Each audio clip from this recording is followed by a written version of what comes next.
Lorsqu'on m'a dit carte blanche, pour moi, il y a deux choses qui me sont venues. Un nouvel espace de liberté, de création, et une forte contrainte, qui est celle des murs, qui ne constitue pas mon espace favori, on va dire, mon espace de confort.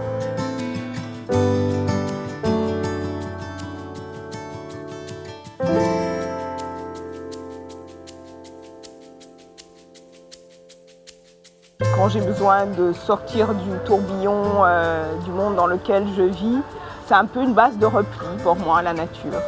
Et c'est aussi ce qui m'inspire dans mon art. Je crois que c'est pas par hasard que j'ai choisi aussi le land art plutôt que la peinture. C'est parce que je pense avoir un rapport particulier, parfois un peu fusionnel avec cette nature. Je m'y sens très bien en tout cas.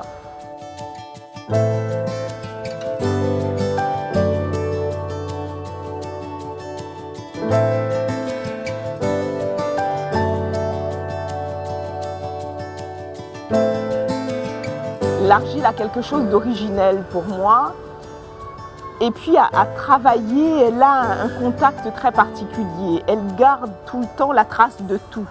Donc je trouve que c'est aussi, à la fois esthétiquement, mais aussi artistiquement, c'est un élément qui pour moi traduit l'empreinte de quelque chose, la trace de quelque chose.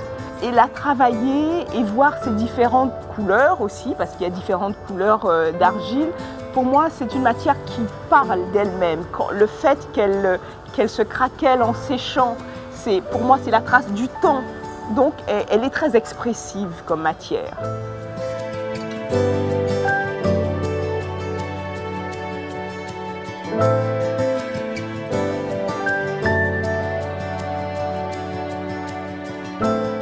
L'empreinte, c'est la trace du passage de l'homme. Je le suis à la trace.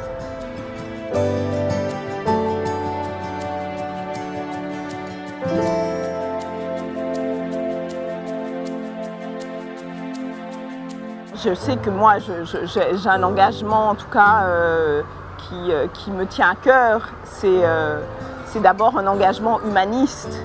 Et j'essaie en tout cas de porter, mais pas que dans mon art, mais voilà, dans ce que je suis, dans ce que je fais chaque jour, en tout cas des valeurs humanistes, parce que ça me semble important, surtout dans le monde dans lequel on vit aujourd'hui, qui en manque beaucoup.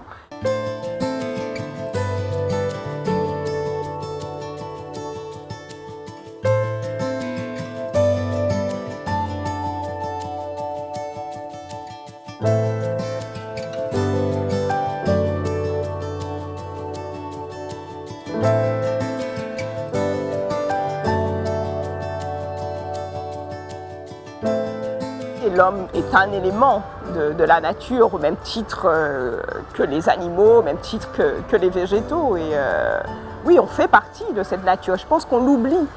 On a l'impression que parfois, beaucoup de gens sont coupés et oublient qu'ils ne sont qu'un maillon de cette chaîne, de cette chaîne magnifique. Mais ils ne sont qu'un maillon. Sauf que c'est vrai que l'homme a cette part d'ombre. Et il y a des périodes dans l'histoire où on a l'impression que l'ombre gagne. Et je trouve qu'en ce moment, on vit une période où l'ombre gagne. Et il faut redoubler de vigilance pour que ça ne se poursuive pas. Il faut réagir, il faut agir pour qu'elle ne continue pas à gagner. Je pense que la part de lumière de l'humanité devrait en tout cas prendre le pas sur cette part d'ombre.